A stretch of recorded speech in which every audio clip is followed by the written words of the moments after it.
What's up, everybody? Justin at S&K Greenhouse, and we have got a wonderful garden tour. We're here with Charlotte Cannon. I'm so excited you're here. We're excited too. Charlotte has a wonderful perennial collection, and I think people are going to be very impressed with the amount of flowers you've got. I cannot wait to get started. Well, I'm so excited you're here because it's a labor of love. Let's let ourselves in. How's that sound? Charlotte, thank you so much for letting us be at your home today. Thank you so much for coming. I love the clay on me. Yeah, Did you plant from seed? We got that from a friend of mine years ago, and it traveled with us up here, and yeah, it seeds itself all over, and I pull it out where I don't want it and let it go where I do want it. It's one of my favorites because it's so good. It's a tough plant. Anybody could grow that. Yeah. What about the plant behind it? It is a Rose of Sharon. It's a sugar tip Rose of Sharon. I love the it's got the on the leaves. I really like variegated plants, and I really like the double bloom on that Rose of Sharon. I've got one on either end of the house. And we've got up here too jazz hands loropetalum that do awesome in this afternoon sun. It bakes. We've got double doozy spirea that perform great. They're kind of going out and getting ready to start again. I've got some hardy hibiscus in the back. In the front, we've got some lamb's ear, a little bit of a few little daylilies, some deutzia. We tried doing petunias. I did bubblegum a few years ago, and it was outrageous. It was everywhere. Did it encroach on the sidewalk a little bit? Yes, but it was great. Like, I like it if it'll be crazy, I like it. But then I tried jazzberry last year. The jazzberry wasn't quite as good. And we are trying this Hoopla Vivid Orchid, and it's not as robust. I think we're gonna have to go back to the bubblegum. But these pots here have been tough because we get so much afternoon sun. So trying to find something, we've done lantana in them before, but I really like combinations. The lantana is beautiful, but I'd like something a little more than just one plant. So these petunias are a cross between petunias and calicoas. So it should be a little better for the heat and the sun. Yeah.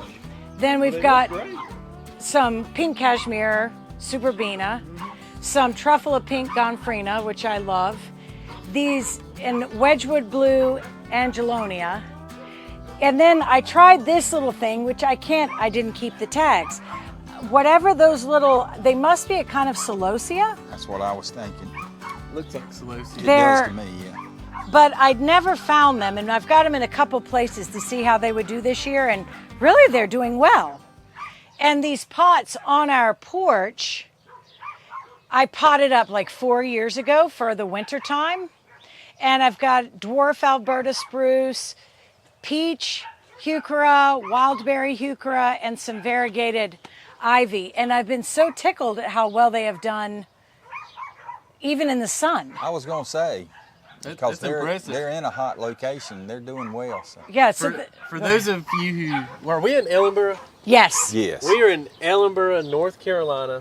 We just had a crazy rain shower. We were debating on whether we were going to be able to film or not, so it finally cleared up enough for us to film a little bit. Can I show you one more thing while we're here? Yeah. I found these little bluegrass players, these little frogs, at a junk store.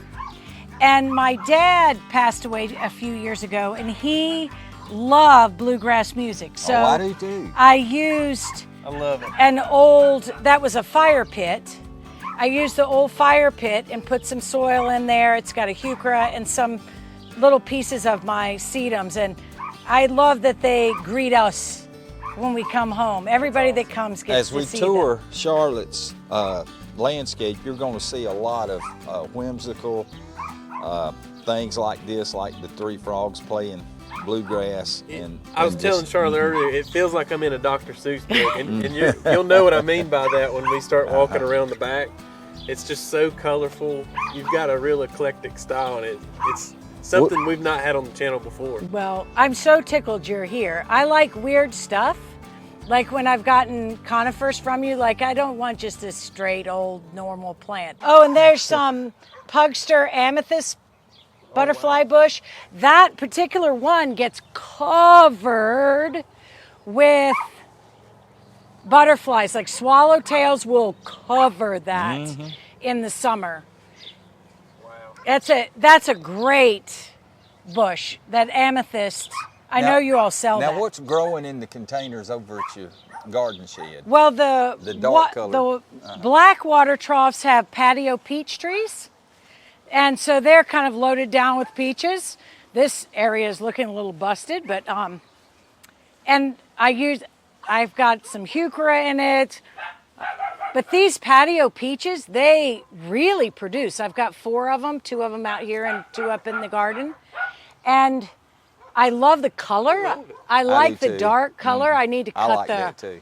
That is so cool. And I love the Love Shack. I'm waiting on the B-52s to jump out saying, Love Shack. Well, because we have dogs, and this is when dogs come in to get bread, they get to go in the Love Shack. This is our... It is. That's why they call it the Love Shack. But in this big water trough, my best friend Laura gave me this water trough a couple years ago, and we didn't need a water trough that big in the field, so I wanted to use it for something. And I've got encore azaleas. I think they're carnations. Encore azaleas, a Carolina sweetheart redbud. Yep, growing in the middle. Growing in the middle.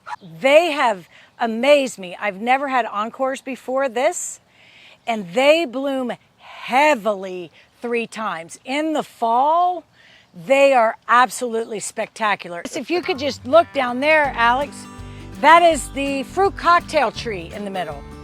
I got the fruit cocktail tree from you. It has all kinds of fruit all over it.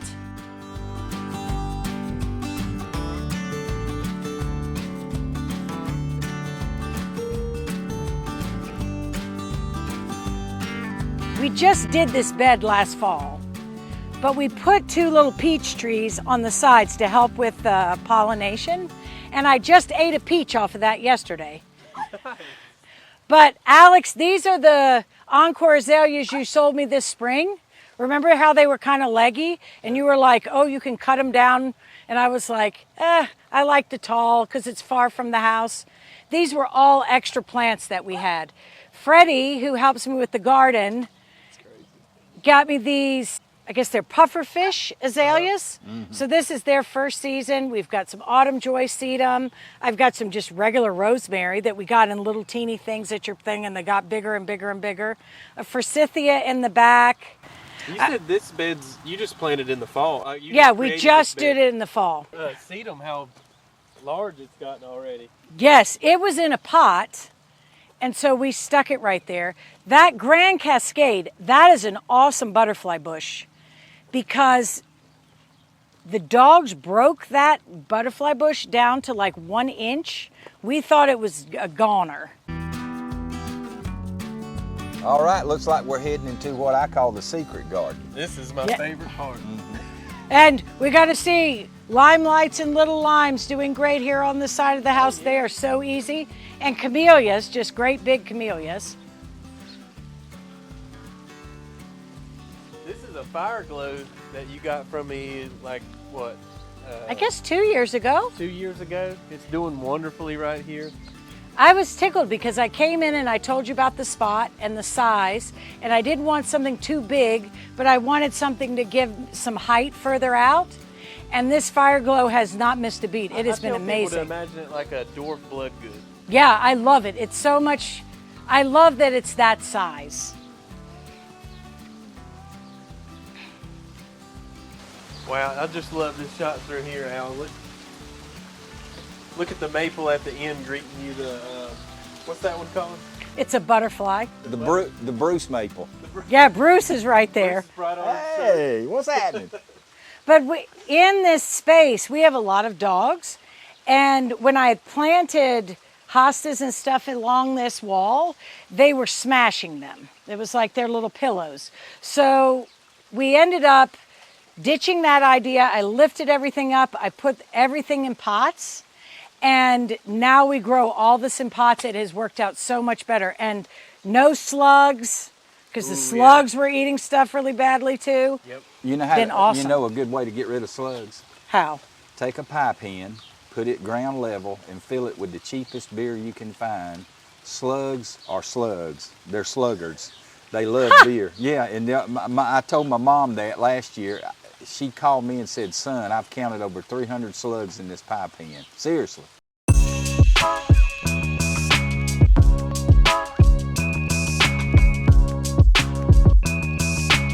Well, then I need to do that. They crawl in there and they just dissolve? They drown. They drown. They love beer so much they just get in and drown in it. But we have a rescue rhododendron. But this is so funny. At the store, you all had these little trays of succulents. I have the little thing over there. And I bought the little tray that had a bunch of different things in it and then just took them apart and put them in the window box. And that makes the best thing for the whole season because you don't have to keep up watering it. Every time we put something in there that needs a lot of water in the heat of the summer, somebody will forget and it dies. But if I put these succulents in there, it looks amazing all summer long. Charlotte, now tell us about the vine. This is awesome. Well, this is a Fats hedra. It is a cross between a Fatsia and a variegated ivy. Mm-hmm. They climb. I think they are so cool. As you all heard earlier, I love variegated stuff, and I liked the form, and it's a little Alice in Wonderland. That's we're what I've been trying tiny, to think of. We're tiny and it's big. And this butterfly Japanese maple is like one of my prize plants. It leaves out pink and white, and it took us quite a bit of time. We've had that one longer. It took us quite a bit of time to find a spot where it would really perform. But when it gets just the right amount of light, it will have this beautiful white variegation. Japanese maples are amazing, and we grow almost all of ours in pots. And the pots really help with the drainage. Mm-hmm. The pots make it easy. If you find a spot that it doesn't like, you can move it really easy. Like this is a purple ghost. This is you got it. Yeah, Purple this ghost. is a purple ghost. And the ghost series has, is it reticulated? Is that what you call it? It has like little skeletons in the leaves. So you can see the little veins. That's why they call them ghosts. Alex, when we come up, get a shot of all the artsy stuff. That was one of the reasons we came here, is not just a plant collection, but Charlotte's an artist. Yeah, we wanted She's to not show just off. A plant enthusiast. She does a lot of art in the garden, and we wanted to show that off. Leoma Lovegrove, and she's one of like my most favorite artists. That picture of Calda, that's a picture that she did of that fish's name is Calda. My dad and stepmother have the original of that in their house in Virginia. Who did you tell me, Charlotte, that you got this from? Oh, and I love these. This is amazing. There's a guy in Indian Land, South Carolina, named Scott Reed. And Scott makes these windows, and they look like they're stained glass. And you said you can get him on Facebook, Marketplace. And he is awesome. They are so incredibly affordable because they're not actually stained glass, which also makes them more durable. They're glass glued to a window and then grouted. Right. And this one fell off when we had the hurricane. And I was able to take the whole thing back to Scott. Scott repaired the window, made me a new pane for the panes. Like, he's amazing. He does it out of his basement. He's awesome. I love these. I got these on Etsy. These bird houses are made from Dr. Seuss books. So I've got green eggs and ham, 1 fish, 2 fish, red fish, blue fish. We really like fun stuff because You need to have fun in your life. I'm having fun. Birds are the reason I think our garden has grown so fast. Because I found out that the chirping of the birds cues the plants to open up and start growing. So the more that you can invite birds into your garden, the faster your plants are going to grow. We have probably 60 birdhouses in this backyard. I like your bougainvillea. Thanks. Did you overwinter that? Yes, yes. I've had that 3 years or 4 years. Wow. Because you know they won't survive outdoors in No. this area. But I spend a lot of time in Wellington and Palm Beach and Ocala in the wintertime doing the horses. And everywhere they have bougainvillea down there on the fences and everything. So it makes me think I'm at the horse show. There you go. Something that caught my eye as soon as we walked back here is these sedge grasses. And they have so exceeded my expectations. Well, they pop. They really pop with the color. The color and the color with the purple heuchera, really, I love it. I love containers, and I do summer containers and I do fall and winter containers. And these were my winter containers either 3 or 4 years ago, and I expected that it was just for that winter, and I was going to swap them out because these are self-watering containers. But there's a lot of afternoon sun right here, and I didn't think they would be able to handle it, but they have handled it like a champ. So this is the 3rd or 4th year that we've had these exact ones here. So sometimes you can get something like a grass and make such a statement. You don't need flowers to have color. Yeah, in the wintertime, I do the same thing at my place. How about the coneflower over here? Is this Cheyenne Spirit? It is. Okay. You have a great eye. Well, it is. Maybe some powwow wildberry in the front. It is. It is another great eye. Those, when we moved here, there was nothing here. And when we first got the beds put in, like I drew it up and drew what I wanted, and we had somebody come and bring mushroom compost because the dirt was so hard. Oh, yeah. Oh, my gosh. My husband's father, my father-in-law, worked at the Biltmore in the landscaping.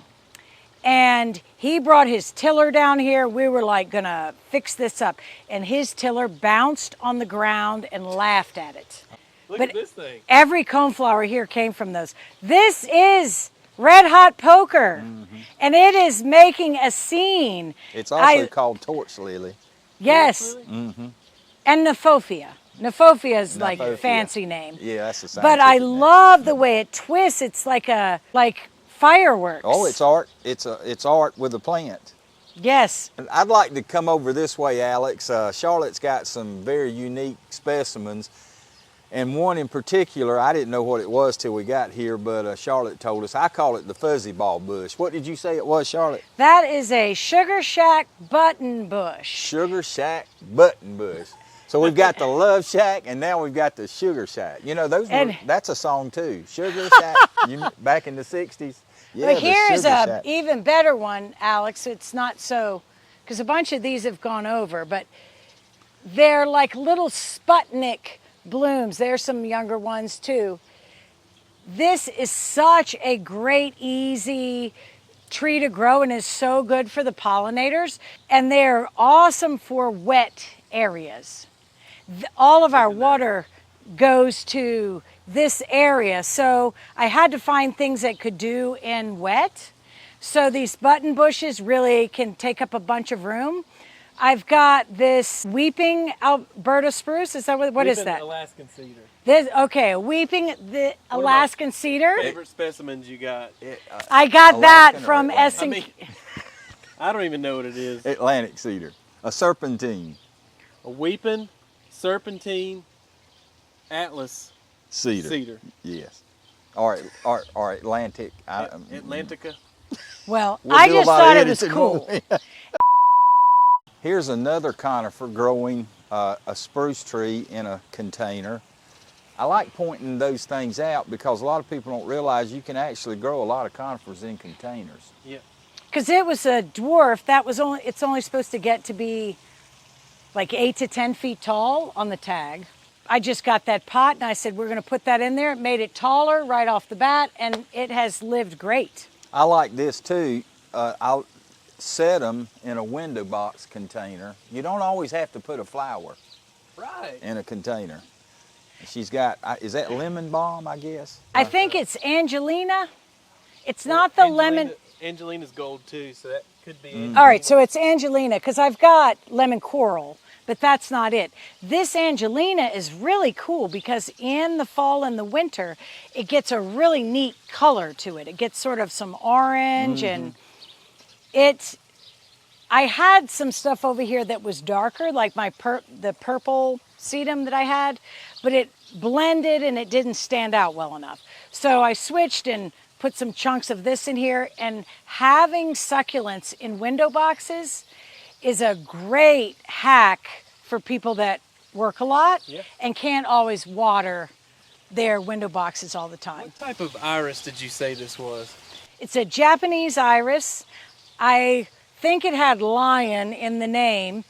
I came into the garden store and Alex was like, Charlotte, I have a plant. You have to buy this plant. And it was like a couple little twigs. And he was like, you need this plant. And so I bought 3 of them because he told me to. And I get so many compliments on that. I guess they've been in here 2 years. And they're at the end of their bloom cycle. But boy, they're beautiful. They are. Did you get this from seed? I did not. Somebody on Facebook Marketplace had the hardy banana trees, and I'd gone over there to get them. And they gave me one little chunk of that, and they gave me a little chunk of these red hot pokers. But it reseeded from that Oh, chunk, it right? reseeded, Yeah. and it's changed colors. The blooms. They change colors. Those are so cool. What's it called? 4 o'clocks. 4 o'clock. So it's good that you came in the afternoon because in the morning that is not open. Right, that's why they call them 4 o'clock. You have to come. But it's so neat because they were all just pink when I got them, and then they started getting this yellow variegation, and I love them. I just think they're really cool. I've got to say, Midnight Masquerade Penstemon, that of course bloomed a long time ago this spring, but this is such a workhorse, beautiful plant. When this blooms, it has got these gorgeous little pink blooms are just thick. And this is months ago this thing bloomed. Yeah, I'm trying to even think. Will you cut it back? Because sometimes if you cut back penstemon this time of year, it'll rebloom in late summer, early fall. Well, I haven't before because I really like seeing it. I guess I could. I love the color of it. I'm not saying you have to, I'm just asking if you do. I haven't. I have so much else going on in the garden, I don't really need it to rebloom, and I really like the height and the purple. I do too. I love the double play doozies. You've got like a border around this Japanese maple. This is a very interesting bed. This has 3, well, it started out with 3, and they were little. And these things have gotten so big and so full, and we cut them way back every fall, but they are incredible. They do the heat, they can handle water, they can handle drought. That is a great plant. And when they first leaf out, they have a really cool color to them.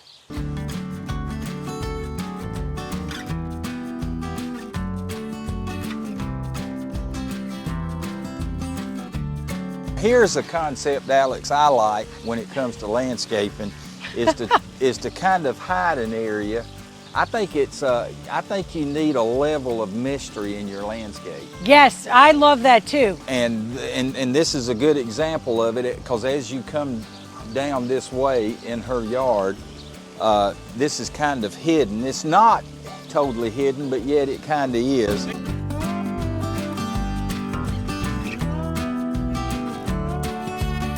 I have taken over the camera. I want you to go crazy over this bush right here. Oh, yeah. We did when we got here. Okay? Absolutely.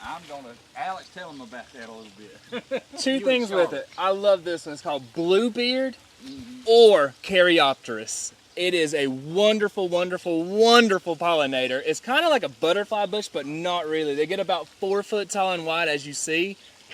Huge pollinator. Charlotte, how many butterflies do you catch on this? Oh, this is covered with pollinators. Absolutely. And it is so beautiful because we have crepe myrtles and butterfly bushes. And to me, this is a very unique, I love the way it stretches out. It looks happy all the time. The color is so good. And the bees love it too. There's already bees flying on it. And it just rained too. And the bees are like, nope, we're going right for it.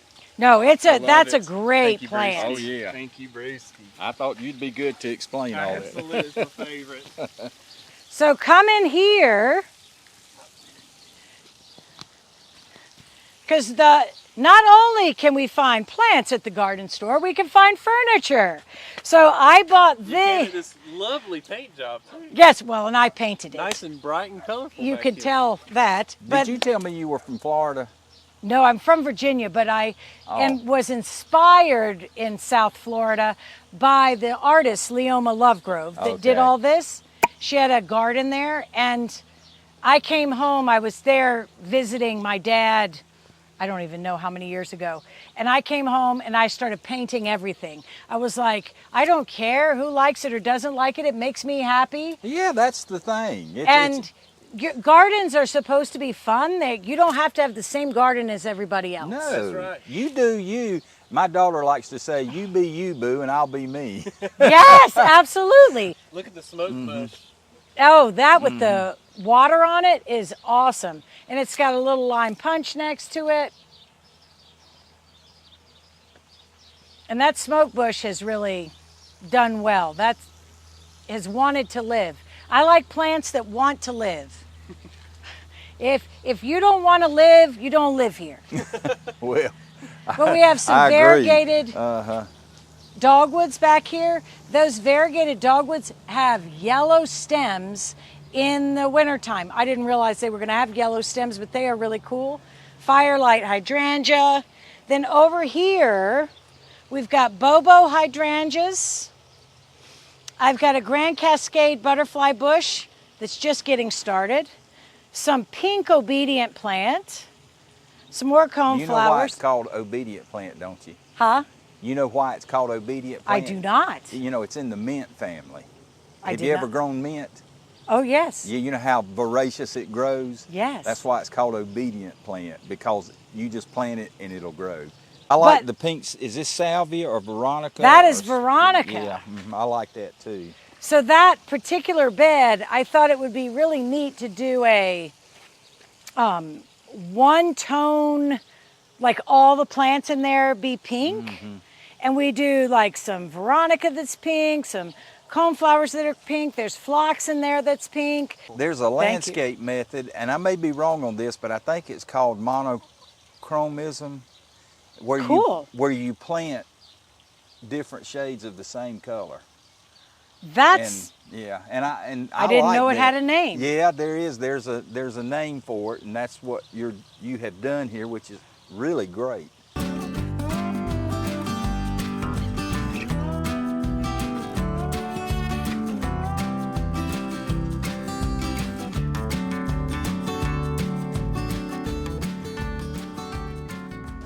On Facebook Marketplace, I wanted to get a carousel horse to go into my garden. And I found a pair of carousel horses that were local, and I went and got them. Now, they were very dull, boring colors. So in my living room this winter, I repainted that. And we stuck it out here, and I just think that it's so fun. I love the Jazz Hands loropetalum you got in the background. That's a variegated loropetalum. You can see how, if you want to come up here. Yes, that Jazz Hands, we love that plant. This year, it's had the most dark purple that it's ever had. The variegation on this is amazing. So it makes like a blooming plant all year long, and that's evergreen. And it blooms these really neat little pink weird flowers. I love it. Like that is a plant for my heart. This is another coastal influence. This is oleander.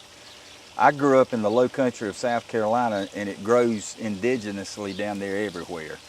But I was telling y'all earlier, if you can make a tea out of oleander leaves, but you don't want to drink it, it will induce a heart attack. During the Revolutionary War, when the British took over Charleston, some of the maids. Yeah, some of the people that cooked and took care of the British officers, they would make them drink the tea first to make sure they weren't drinking oleander tea. Okay. I would say, we have dogs. We have a lot of dogs there inside right now because it was pouring down rain. But I put it in a pot because if your dogs chew on these leaves, it could be toxic to them. So we keep it up off the ground so our dogs don't come in contact with it. So here is one of my fun, be careful not to fall in the pool. One of our fun daylily beds. This I called our rainbow, this is our rainbow daylily bed. So I planted it, and of course, not everything works out perfect, but that's okay. I planted it to have white, light pink, dark pink, purple, red, orange, yellow. Because I've got all different colors of daylilies, and we have really enjoyed that. Behind the daylilies, I've got bee balm, and this bee balm really helps fill in once the daylilies are done.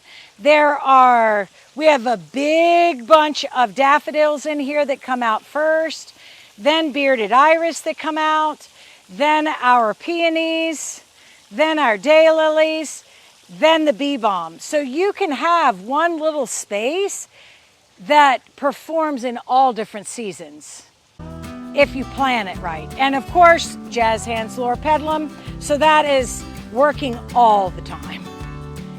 Now, is this Carolina jasmine growing on the fence back here? What is that? It's the yellow one. Yeah. Yeah, that'd be Carolina. And it blooms amazing in the spring. It's just covered with yellow blooms. And when you say spring, in this area, we're saying late February, early March? Yes. Mm-hmm. I guess I like spring early.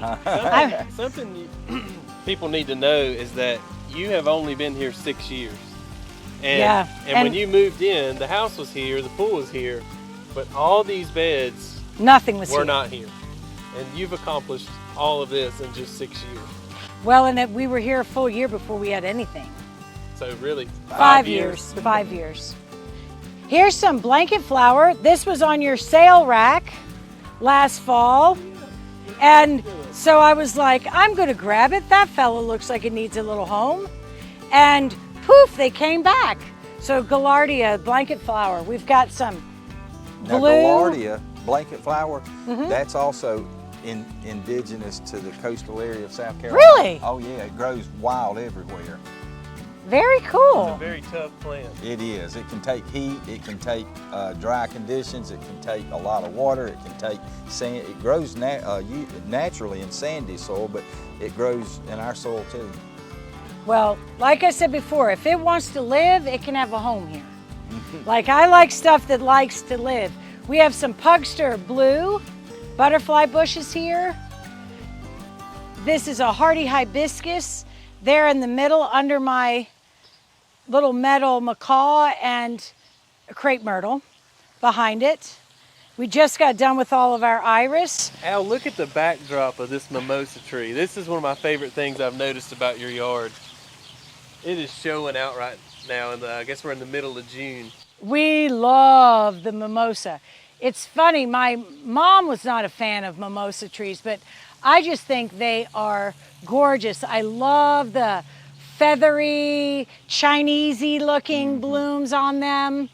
And that really draws butterflies and hummingbirds. We'll have hummingbirds all over that tree and butterflies all over that tree. Yesterday, I guess day before yesterday, we saw monarchs. We started seeing swallowtails, yellow and blue swallowtails. So now, Charlotte, this plant is one of my favorites, Crocosmia. You don't know what particular cultivar this is, do you? No, I don't. I just grabbed it because I thought it was again, weird and different, and I'd never seen it. But it is a doer. This thing wants to spread and do. My favorite part of it, I think the flowers are neat, but it does these little twisties. It gets these little twisties all over it that are so cute. You know, some of the neatest things on your plants can be seed pods or buds and the more you can figure out plants that have things like this, because I think those are the ones that have already bloomed, right? The twisty ones? Usually when you see that, that's where the seeds will be. Impatiens do the same thing. Oh. And when you touch impatiens, when they twist like that, the seed pod, they'll pop open real quick. Oh, I didn't know that. This is, Alex, I think you got a close-up of it, but this reminds me of a flower that grows in the mountains of North Carolina called Turk's Cap Lily. But the Turk's Cap Lily looks just like this, except it's bigger. It's a bigger flower, but it has a very similar. If you get a chance, look up Turk's Cap Lily. I will. Now these, I've got a bunch of Rose of Sharon, but this is one of my favorite ones that I got this year. It's called Pink Pillar Rose of Sharon. And that's a proven winter variety, I think. Yes, it is. And it's supposed to grow really tall and narrow. So my vision for this is to grow it up and train it into like an arbor. That'd be cool. To go right here. And this is like a little crepe myrtle bush that actually somebody gave me because they didn't like it.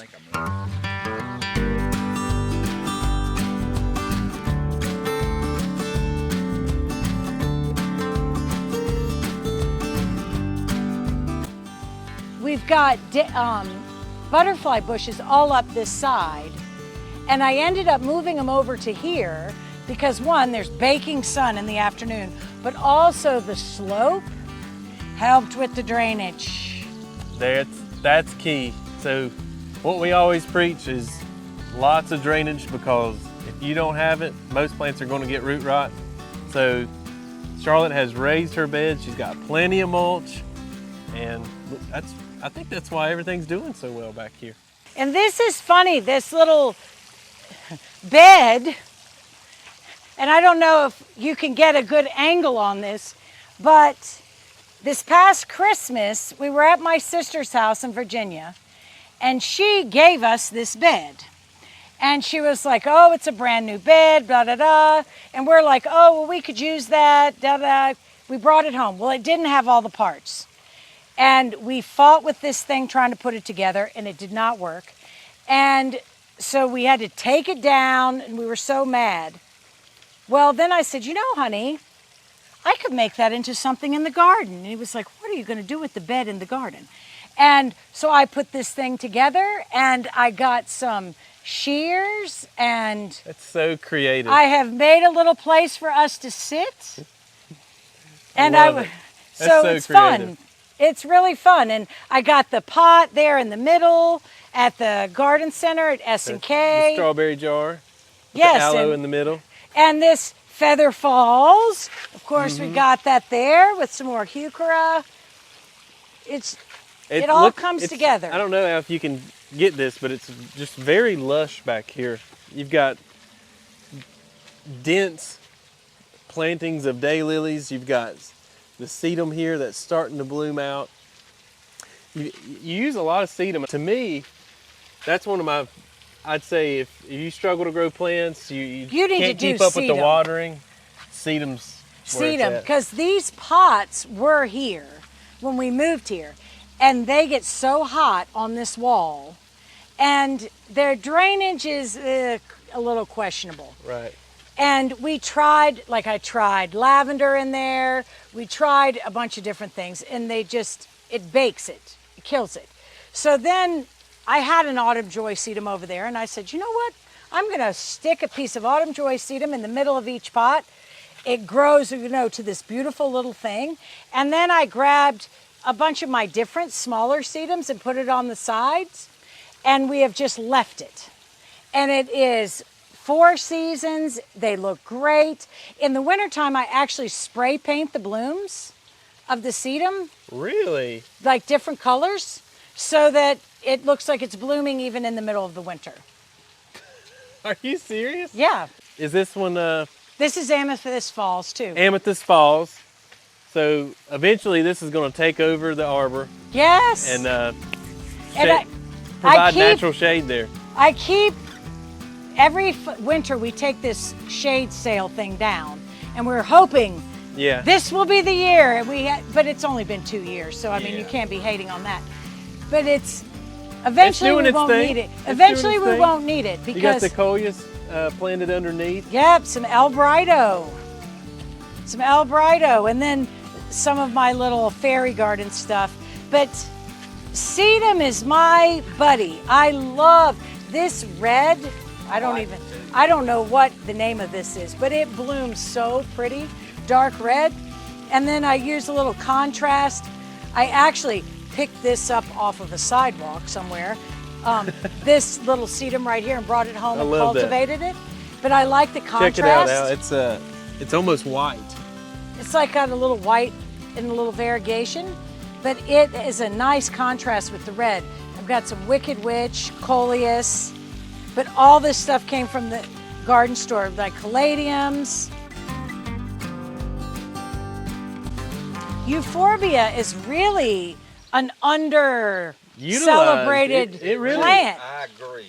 I love it because it's a little bit like the succulents. Yep. It is easy to grow. It wants to live. It wants to do. There's another one I like called Ascot Rainbow. That's over there. Do you have one? Oh, I have a bunch. Yes, of course I do. Like those are the blooms of it. Oh, in the back blooms are sort of falling down now, Okay. but yes, Ascot Rainbow is my favorite. The Merlot though, the Merlot does a good job too. But I did this little thing because this goes all year long with these succulents. And I like the different textures. So in the wintertime, you can come down here and all these little succulents are still doing their deal. Now this elephant ear, I did pull this up. I went to Ocala to help a friend of mine on some horses. And in the yard there were these elephant ears. And so I pulled one of them out of the ground and brought them home. There you go. And I was growing them last year. Well, they multiplied. Now I have those elephant ears in a bunch of different places. I know that we're probably getting close on time, so I really wanted to show you this little area before we go wherever we're going to go to finish. Okay. But in a garden, it's neat to have little garden rooms, like different places to go. So coming down these steps, actually my neighbor Tammy had this rug and she was going to throw it away. And so I was like, please, can I have the rug? And so I think that you can make a great garden without things spending a ton of money. Yes. Like you can get stuff from your neighbors, you can get spray paint, you can do all kinds of stuff. So that's more fun than buying something. Right. So whenever Tammy is getting rid of stuff, I am like, please, me. But I love Dale Chihuly, the glass artist. He had the big thing up at the Biltmore last summer. So I love glass art because one of the things about glass is we can have it in the garden 12 months of the year. It is such a great decoration. I wanted to just show a couple of the little things. When we first moved here, I bought that little frog, and the frog is sitting on top of, that's a disc, like disking like a disc off of a plow. Right. And then there was a little chimney thing, and I used the little chimney thing to make I don't know, like feet for the disc. Gonna point out, is that a carousel hidden? That is what the other carousel horse looked like when we got it. See how it does not look like my garden? So that was the original, and they both looked exactly the same. We haven't mentioned your spools either. You use a lot of spools as tables and sit your plants on. Yeah, see, spools. Really, when we moved here, we didn't have any furniture for down here, and we were had no money, like nothing. So spools, you can get spools for free and for like $5. Yeah. So we get these spools, you paint them. They do a little better if you'll put them on something so that the bottom doesn't rot. But I love the spools. They make great umbrella holders. An umbrella holder could be $100. Absolutely. Like, I'm going for the $5 spool. There you go. Justin, that's a good idea for one of our future videos, gardening on the cheap. Yeah. Like I could be the star of gardening on the cheap. Oh, let me tell you, I could give you some competition. But I also bought all the little birds you had. Remember how you sold me all the little birds? And so we put birds everywhere at her thing. So, and see, this bird I got cheap because it was broken. See how the tail is broken? I didn't even notice it. You but pointed you it out. don't need to buy, like you can go over there. Hey, Justin, what have you got that nobody wants? Right. Like I have bought more We're stuff. always looking for customers that like nobody that. What does nobody want? And Justin will be like, oh, here, this is damaged. This is this. This is that. I will take it. We will make it into something good. Yay, a Lucky. quarter. It was on heads, wasn't it? Yay. Well, Charlotte, I've noticed you've got a Grow Right Garden raised bed. I love that bed. This video is sponsored by Grow Right Garden. I love this bed. It took me about 5 minutes to put the whole thing up. There we go. And I got to, do I want it this long? Do I want it that long? I tried 3 different configurations before I figured out what I wanted. But this was so easy. And we just filled it with soil, and I think in less than a half an hour. Hey, and you don't have to plant just vegetables in your raised bed either. You can plant perennials. Yes, because I had 2 pots that the stuff was kind of getting a little tight in there, and I said, you know, I need to put those in a bed. I think I want to put that bed right there. Yeah, there's one plant that we have got to talk about before we get out of here. What's it called? Sea holly. A sea holly.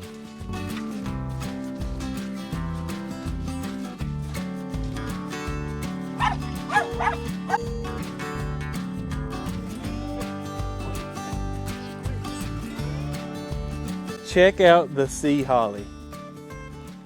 It is actually blue, like really blue. Yes, and they're going out. So they're not as blue as they are when they're the most blue. When they're first blooming, when they're first coming out, they're more dark blue. Oh, okay. I don't know about the weather and that piece of it, but when they're first blooming, they're really blue. And then they're kind of a little bit like So when did they start thistles. blooming? They're a spectacular plant. They really like dry. So I put them. Like they might. I put them up here because this gets baked in the afternoon. It's on a slope, and this is not the first bed that gets watered. Well, I wanted to show you something before you ran out of here. Is my little Cinderella coach here where it got wrecked in the little in the whiskey plants. barrel, or it's like a pot. Yes, I have got a whole giant thing of fairy garden stuff. We can come back sometime and do a fairy garden thing because that's stuff that you can also do all times of the year. We could film a whole nother video just on the fairy garden stuff you've got.